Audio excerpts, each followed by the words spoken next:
पिछले लेक्चर में हमने क्या पढ़ा था, इंट्रोडक्शन पढ़ लिया था हाईवे इंजीनियरिंग का, है ना। आज हम जियोमेट्रिक डिज़ाइन ये पढ़ेंगे सेकेंड लेक्चर में। सेकेंड चैप्टर था ये 4 पार्ट में डिवाइड किया गया। Cross sectional element, A B है sight distance, C horizontal alignment and D vertical alignment. चारों को पढ़ेंगे, लेकिन ये बहुत लंबा चैप्टर है, बहुत इम्पोर्टेंट भी है, तो इनको 4 पार्ट में पढ़ेंगे अपन, है ना। तो आज एक क्रॉस सेक्शनल एलिमेंट कवर करते हैं, है ना। ऊपर दे रखा है देखो IRC 73/1980 2012-15 का, ये थोड़ा ध्यान रख लेना, कभी कभी पूछ लेते हैं इसको भी। तो पहले आज कवर करते हैं क्रॉस सेक्शनल एलिमेंट, ए नंबर का आज ए पार्ट कंप्लीट करेंगे, ठीक है। अब देखो cross sectional element, cross sectional element में क्या आता है, पहला आता है इसमें पेवमेंट करेक्टरिस्टिक्स, मतलब कि जो पेवमेंट है जिस पर व्हीकल चल रहे हैं, जो नंबर ऑफ लेयर्स में बना हुआ है, व्हीकल चलते हैं वो रोड होता है, अगर उस रोड को नंबर ऑफ लेयर्स में बना देंगे तो वो पेवमेंट होता है। तो पेवमेंट के कुछ करेक्टरिस्टिक्स होती है, कुछ खासियत होती है, तो वो खासियत क्या क्या है उसमें, है ना। तो वो देखे एक एक करके देखते हैं। पहला है फ्रिक्शन, ए स्मॉल ए फ्रिक्शन। अब देखो फ्रिक्शन दो साइड होता है, लॉन्गिट्यूडिनल भी लगेगा और लेटरल भी लगेगा, तो इन दोनों को देखते हैं। लॉन्गिट्यूडिनल फ्रिक्शन या फिर रोलिंग फ्रिक्शन बोलते हैं इसको।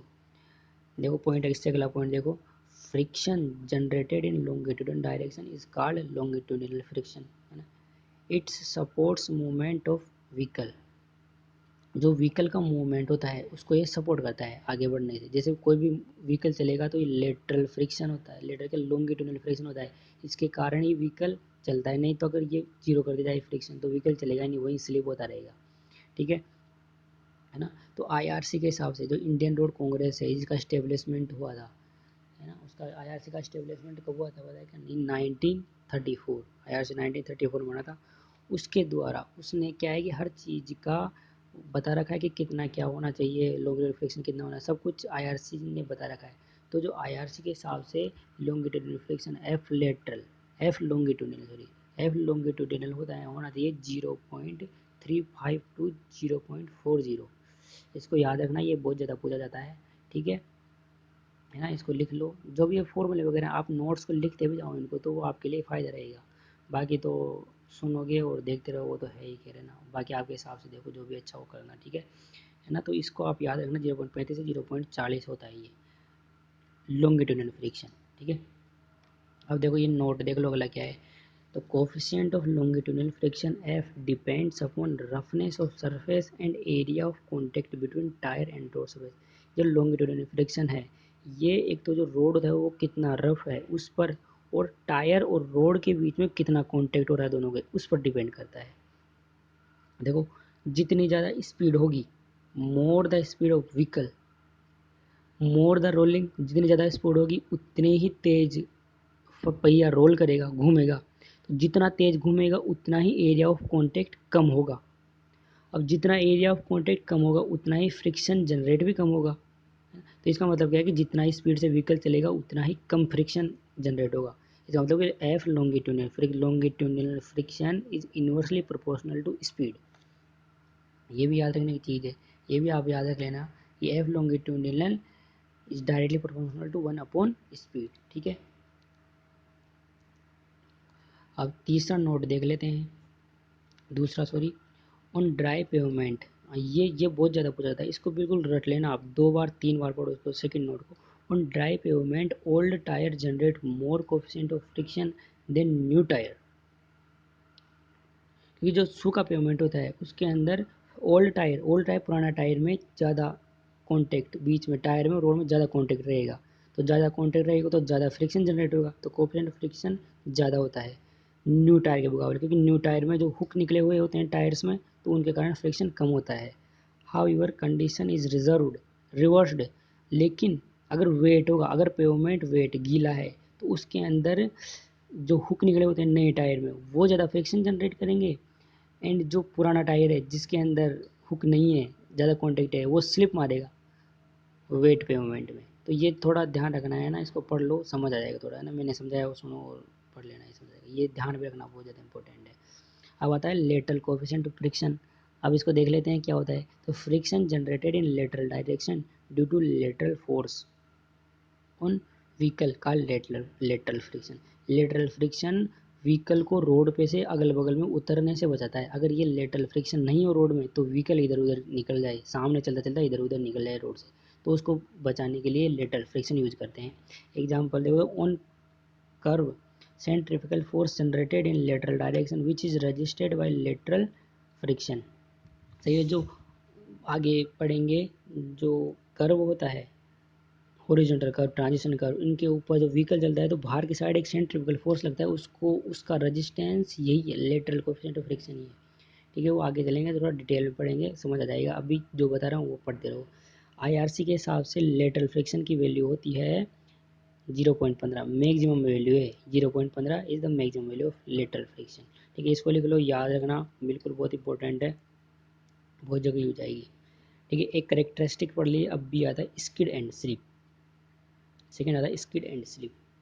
अब स्किड क्या होता है, स्लिप क्या होता है, इसमें बहुत ज़्यादा कन्फ्यूजन होता है।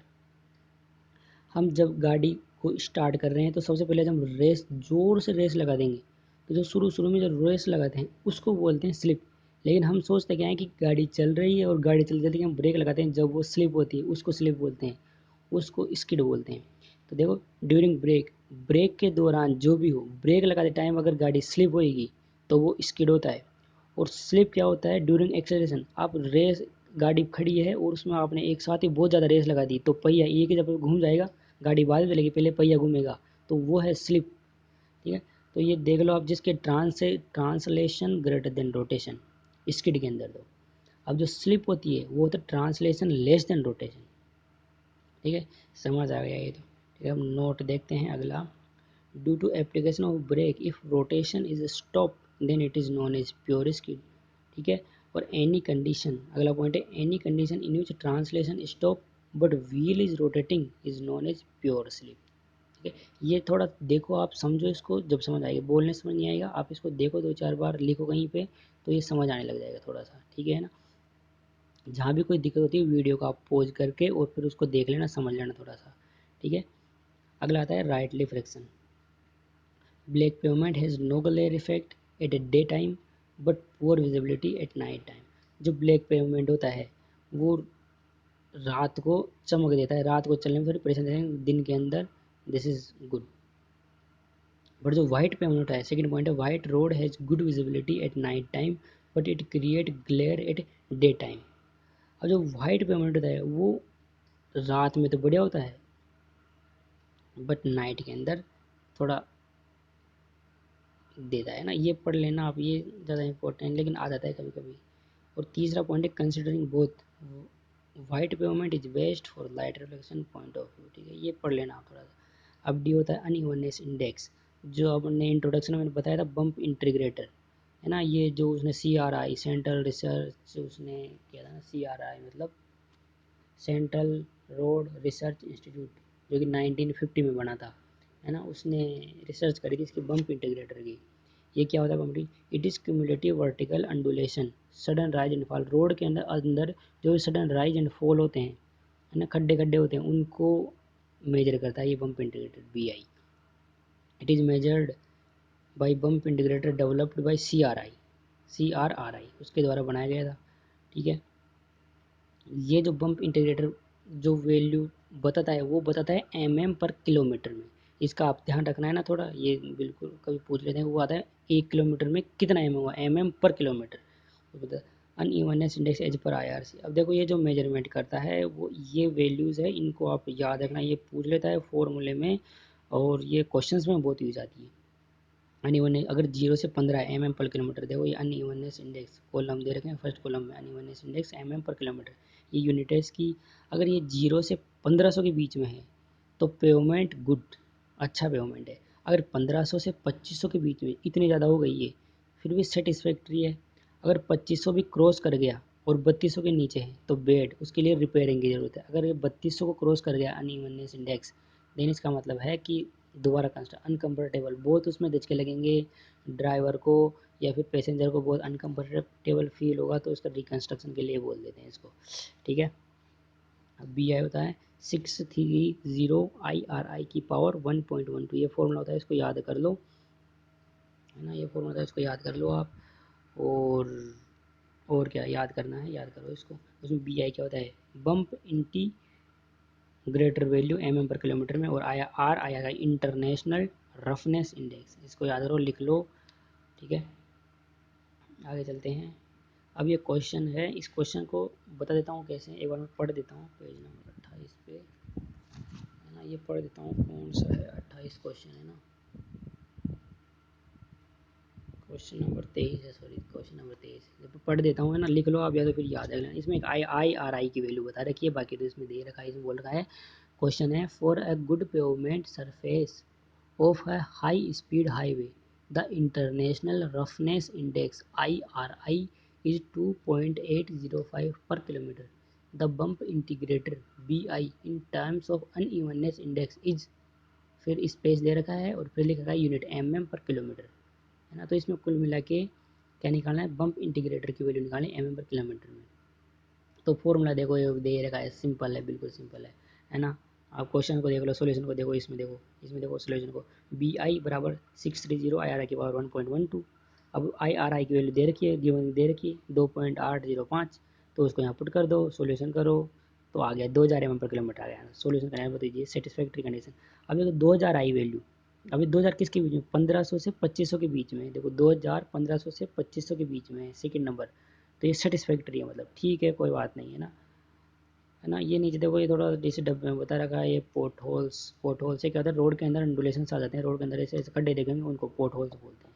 ये क्या है, सरफेस की लेयर के अंदर कुछ कमी या फिर उसके नीचे ऊपर खबड़ होने से पोर्ट होल्स बनते हैं, ये लेयर में बनते हैं ऊपर वाली में, ठीक है ना।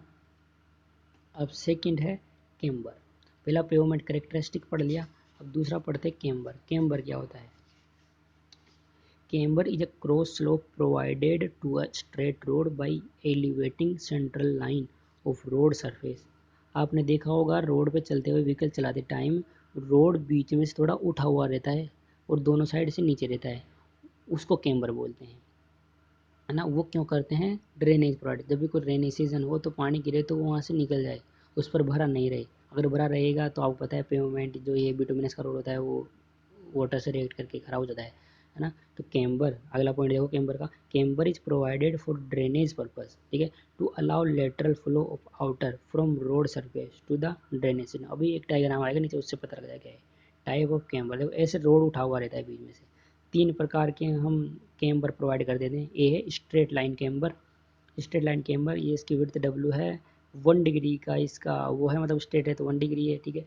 इसके अंदर इसका कितना करते हैं कि एक, ये देखो इसमें स्ट्रेट लाइन देखो 1 और एन दे रखा है ना, ये त्रिभुज बना के, इसका मतलब है कि एन डिग्री हॉरिजॉन्टल चलेगा तो 1 का, एन हॉरिजॉन्टल चलेगा तो 1 का अपवार्ड उसमें एलिवेशन देना पड़ेगा, इसका मतलब ये है। बी देखो पैराबोलिक कैम्बर, पैराबोलिक टाइप में होता है, वही डब्ल्यू विड्थ है इसकी। अब ये पैराबोलिक कैम्बर है ना, उसकी इक्वेशन होती है ना, ये 2 डिग्री होता है। अब इसकी कुछ इक्वेशन वगैरह, तो इक्वेशन याद रख लेना, y बराबर 2x² अपॉन एन डब्ल्यू, ठीक है। और सी है कॉम्बिनेशन, क्या इसमें दोनों का कॉम्बिनेशन भी होता है, इसमें नीचे स्ट्रेट लाइन होती है 1 डिग्री और ऊपर 2 डिग्री, ये पैराबोलिक होता है, और वही लेंथ वो विड्थ इसकी डब्ल्यू है, ये ना, ये पढ़ लेना आप, थोड़ा देख लेना, वीडियो पॉज करो और इसको देखो, लिख लो या तो, है ना, नोट्स में भी बिल्कुल ये IAS के नोट्स से कंप्लीट है ना। मैं बिल्कुल एक एक चीज़ बता रहा हूँ, है ना, आपको कहीं पढ़ने की ज़रूरत है ही नहीं इसके अलावा। अभी आप ये ढंग से कर लोगे, एक बार नहीं 2 बार देखो, 3 बार देखो नोट्स को, लेक्चर्स को, तो आप हर क्वेश्चन करोगे आराम से, गारंटी। अब ये देख लो, कैम्बर एज पर IRC के हिसाब से कैम्बर, आप इनको पढ़ लेना। सबसे पहले मैं एक लाइन पढ़, types of payment, cement concrete high bitumen type के लिए हेवी रेनफॉल है तो 2% और लाइट रेनफॉल है तो 1.7%, ये इंपॉर्टेंट है, बाकी आप देख लेना, मैं ये बता देता हूँ, इस पर क्वेश्चन भी है 2% पे कैम्बर इतना प्रोवाइड करते हैं, ठीक है। ये आप देख लो, पॉज कर लो, लिख लो कहीं पे, मैंने बता दिया आपको, तो जहाँ भी दिक्कत आती है और पॉज करो वीडियो को और फिर देख लो ना। अब देखो ये नोट है, 3-4 नोट है, नोट पढ़ लेते हैं, बहुत अच्छे अच्छे नोट है इसमें। ये नोट है जो सीधे एग्जाम में पूछते हैं, JN वगैरह में, है ना, तो इनको पढ़ो। Straight line camber is preferred for cement concrete pavement, जो स्ट्रेट लाइन वाला था अभी ए वाला, वो CC पेवमेंट के लिए करते हैं, cement concrete pavement, because camber is very less to provide lesser camber straight line camber is the best profile, ठीक है। सेकेंड पॉइंट है parabolic camber is preferred for high speed of vehicle because central portion is flat, high speed of vehicle flat, ये क्यों करते हैं? क्योंकि high speed vehicle ज़्यादातर overtake करते हैं। अब जो जितने ज़्यादा ओवरटेक करेंगे तो वो बीच में ज़्यादातर रहेंगे, तो बीच में से क्या है, फ्लैट रहता है थोड़ा, तो वहाँ पर ड्राइवर को कुछ कंफर्टेबल फील नहीं होता, इसलिए जो हाई स्पीड व्हीकल रोड होता है उसके लिए पैराबोलिक यूज़ करते हैं। Combination camera preferred generally for express highway, और जो ये कॉम्बिनेशन वो एक्सप्रेस हाईवे, तो सभी एक्सप्रेस रूट में चलते हैं, तो अगल बगल में कहीं रहो उसमें कोई दिक्कत होती नहीं, इसलिए उसके अभी एक कहीं भी पूरा भी प्रोवाइड कर सकते हैं, हर जगह पे हम कॉम्बिनेशन वाला प्रोवाइड, लेकिन इसमें बनाने में इसमें कॉस्टली होता है थोड़ा, तो इसलिए क्या है कि जहाँ पर ज़रूरत होती है वहीं प्रोवाइड कर रहे हैं इनको, है ना। ठीक है, ये पढ़ लेना आप तीनों चारों पॉइंट। चौथा पॉइंट देख लो, ग्रेडियंट होता है वो कैम्बर का दुगना होता है ना। 4 पॉइंट को देखो आराम से, बहुत अच्छे पॉइंट्स हैं। ठीक है, आगे चलते हैं। अच्छा, क्वेश्चन नंबर 9, ये अब जो उस पर है विड्थ के ऊपर, ये वो कैम्बर के अंदर 2% प्रोवाइड करते हैं। ये 9वां क्वेश्चन, मैं क्वेश्चन पढ़ देता हूँ, है ना, आप लिख लो या तो क्वेश्चन को, या फिर सुन लो ऐसे ही। क्वेश्चन है राइट द इक्वेशन, यही क्वेश्चन है, हाँ यही है, देखो क्वेश्चन है write the equation for parabolic camber for cement concrete road in heavy rainfall area if the width of pavement is 7 metre. अब देखो इधर आता हूँ क्वेश्चन में, बताओ पढ़ लिया हमने, है ना, वापस बेक करके सुन लेना उसको, क्या क्वेश्चन था। विड्थ 7 मीटर दे रखी है, अब वो कॉन्क्रीट पेवमेंट है और हेवी रेनफॉल है, तो मैंने अभी बताया था आपको, ये देखो, ये कॉन्क्रीट पेवमेंट है और हेवी रेनफॉल है, तो ये 2% इसमें आएगा। ठीक है, तो ये आ गया यहाँ पे, ये देखो कैम्बर 2% प्रोवाइड कर दिया। ठीक है, उसके लिए अब आता है 2%, मतलब 2/100, मतलब 100 वर्टिकल चले, हॉरिजॉन्टल चलेगा, 2 ऊपर उठ जाएगा वो, किसी भी यूनिट में चलो, तो 1/50 बराबर 1/n, n बराबर 50 आ गया। ये फॉर्मूला था उसका, अभी बताया था वहाँ 2x² इसमें पुट करो वैल्यू को, और y बराबर x² 175 आ गया। तो ये आप देख लो, क्वेश्चन ईजी है बिल्कुल, है ना। ठीक है, आप देख लेना ये बिल्कुल। तीसरा आता है शोल्डर, अभी बताता हूँ। तीसरा पढ़ेंगे शोल्डर। शोल्डर क्या होता है? जो भी रोड होता है, रोड बना हुआ होता है, रोड के साइड में थोड़ी जगह छोड़ते हैं फॉर इमरजेंसी के लिए, जैसे कोई व्हीकल ख़राब हो गया, कुछ भी हो गया हो, तो बगल में थोड़ी जगह छोड़ते हैं, उसमें आराम से शोल्डर के अंदर आराम से व्हीकल को खड़ा कर सकते हैं, इसलिए शोल्डर प्रोवाइड करते हैं ना। देखो पॉइंट देख लो, शोल्डर में extra width provided adjacent outer as of road for emergency purpose called shoulder, है। आप रोड को सोचो, है ना, और ये सब आंखें बंद करके देखोगे तो पता लगेगा कहाँ कैम्बर है, कौन सा शोल्डर है। अभी लास्ट में एक डायग्राम आएगा, उसमें और बता दूंगा कौन सा क्या है ना, वो सब पता लग जाएगा, धीरे धीरे पूरा पढ़ेंगे हाईवे, पूरा A to Z, पता ही नहीं लगेगा आपको कब से कब हाईवे आ जाएगी। ठीक है ना। IRC के हिसाब देख लो, मिनिमम विड्थ ऑफ शोल्डर और 2 लेन रोड, अगर 2 लेन रोड है तो मिनिमम विड्थ 2.5 मीटर की देंगे, है ना। Camber of shoulder is, second point, camber of shoulder is 0.5% steeper than camber of road provided. अब देखो, जो कैम्बर मतलब जो तिरछा करते हैं रोड को, है ना, कैम्बर पड़ते हैं रोड को तिरछा कर देते हैं, तो थोड़ा बीच में से जो रोड को तिरछा करेंगे उससे 0.5% ज़्यादा शोल्डर को तिरछा कर देंगे, जितना भी कैम्बर देंगे रोड में उससे 0.5% ज़्यादा कैम्बर में देंगे। लेकिन ये ध्यान रखना कि मिनिमम 3%, 3% तो उसमें देना ही है, 3% से कम नहीं देना है ना, ये ध्यान रखना। तीसरा पॉइंट देखो, on super elevated selection camber of shoulder is equal to camber of road. Super elevated बाद में पता लगेगा, सुपर एलिवेटेड देते हैं जैसे कोई हॉरिजॉन्टल में कर्व आता है, तो हॉरिजॉन्टल में जो कर्व आता है तो उसमें एलिवेशन प्रोवाइड करते हैं, सुपर एलिवेशन, तो उसके अंदर जो सुपर एलिवेशन होता है वही कैम्बर का काम कर देता है, तो वहाँ प्रोवाइड करने की ज़रूरत नहीं रहती है ना, वो आगे पता लग जाएगा क्या चाहिए। ठीक है ना, आगे चलते हैं। देखो ये क्वेश्चन है, क्वेश्चन इसी में ही है। क्वेश्चन देखो, what should be the camber of shoulder adjacent to the cement concrete heavy rainfall area. Heavy rainfall area है, सीमेंट कॉन्क्रीट है, 2% है ही, है ना। कैम्बर ऑफ शोल्डर आपको पता है कि 2% रोड का देंगे plus 0.5% steeper than road shoulder के लिए, तो 2.5% हो गया। तो ये 2.5% शोल्डर का हो गया, लेकिन हमने देखा था कि 3% तो रहना ही चाहिए, शुड नॉट लेस देन 3%, तो ये 3% इसका प्रोवाइड करेंगे, क्योंकि वो 2.5 तो 3 से भी कम हो गया ना, इसलिए 3% करेंगे, वो उसको बताने के लिए थोड़ा सा क्वेश्चन लिया गया है ना, ये आ गया। चौथे नंबर पे देखते हैं विड्थ ऑफ पेवमेंट। जो पेवमेंट हम प्रोवाइड करेंगे उसकी क्या क्या विड्थ होनी चाहिए, कौन से लेन की कौन सी विड्थ होनी चाहिए, क्या होनी चाहिए, ये चीज सब इसमें देखते हैं ना। या फिर इसको लेन विड्थ भी बोलते हैं, किर्रीज विड्थ भी, किर्रीज वे विड्थ भी बोलते हैं इसको। अब देखो मैक्सिमम विड्थ ऑफ व्हीकल की सबसे ज़्यादा मैक्सिमम विड्थ होती है 2.44 मीटर, इससे ज़्यादा नहीं होती है। तो ये देखो ये व्हीकल है, व्हीकल के लिए 2.44 मीटर। अब जो व्हीकल चलेगा उसके अगल बगल में 0.655 की डिस्टेंस, मीटर की डिस्टेंस देनी पड़ेगी। तो तीनों को 0.655 प्लस 2.44 प्लस 0.655 तीनों को मिला के 3.75 मीटर टोटल विड्थ होनी चाहिए पेवमेंट की, सिंगल लाइन के लिए, है ना।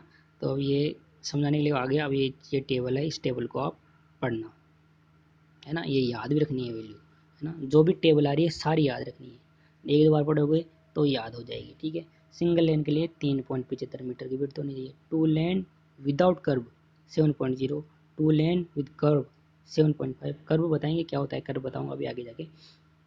इंटरमीडिएट लेन 5.5 मीटर और मल्टीपल लेन हो 3.5 मीटर पर लेन, हर एक लेन 3.5 मीटर। ये आप पढ़ना, है ना, ठीक है। वीडियो पॉज कर लेना यहाँ पे और पढ़ना है इसको। आ गया था कर्व एंड डिवाइडर। ये क्या होता है, कर्व क्या होता है, कर्व रोड के शोल्डर के बाद में, देखो इसमें पढ़ लेते हैं पहले। Curve is the boundary between pavement and footpath. जो पेवमेंट होता है और फुटपाथ होता है बगल में, रोड पैसेंजर जो आदमियों के, ह्यूमन के लिए चलने के लिए, उनके बीच में एक ऊंचा सा बना के रखते हैं, है ना। देखो ये नीचे अभी बता दूंगा। ऊंचा सा बना के रखते हैं, पेवमेंट और आदमी चलते हैं उनके बीच में एक बना के रखते हैं ऊंचा सा। उससे क्या है कि व्हीकल जो उधर ह्यूमन चल रहे हैं उस साइड नहीं जा सकते, इसलिए उसको ऊंचा सा बना देते हैं, उसको बोलते हैं कर्व। और दो पेवमेंट है, एक जाने वाला और एक आने वाला, है ना। व्हीकल एक साइड जाते हैं एक साइड आते हैं रोड पे, है ना। तो उन दोनों के बीच में एक डिवाइडर बना देते हैं, उसको डिवाइडर बोलते हैं। तो कर्व होता है, kerb is the boundary between pavement and footpath, it provides lateral support to the pavement, ठीक है। डिवाइडर को देखो, divider separate the road traffic moving in opposite direction so that head on adjacent can be reduced. ये अब ये देखो, इसमें आप सब कुछ पता लग रहा है। ये पहला बीच में डिवाइडर है, फिर उसके बाद में थोड़ा टेढ़ा हो रहा है, वो पेवमेंट है ना। तो ये जो टेढ़ा हो रहा है और जो डिवाइडर है उन दोनों को मिला के विड्थ तो पेवमेंट हो गया। फिर उसके और आगे चलो दोनों साइड, और ये स्टीपर है, ये रोड का जो एंगल है उससे भी थोड़ा ज़्यादा है, 0.5% स्टीपर है ना, आप बताया था अभी। तो वो है शोल्डर। फिर शोल्डर के बाद में जो है, ये देखो ये है कर्व। कर्व के बाद में फुटपाथ है, फुटपाथ में जिसपे पैसेंजर चलते हैं, आदमी वगैरह चलते हैं, साइकिल वगैरह चल लेती है। तो ये जो मेन रीजन होता है वो इस कर्व का वो यही होता है कि व्हीकल है ना जो फुटपाथ पे नहीं जा सके, है ना। और जो कर्व है उसके नीचे ड्रेनेज प्रोवाइड करते हैं, नाला बना के रखते हैं ना, वो कर्व के नीचे होता है, ठीक है। ये समझ आ गया, देखना ये समझ आ जाएगा। अब ये है रोड क्रॉस सेक्शन, ये है, ये वही है, इसको आप देख के रखना, ये रट लेना। ये देखो ये रोड बाउंड्री है, बगल में देखो, बगल में देखो ये तीन देखिए, ये देखो ये जो ये हो गया, उस पर देखो ये सेंटर लाइन है, उसके आगे बिल्डिंग लाइन है, रोड ला बाउंड्री है।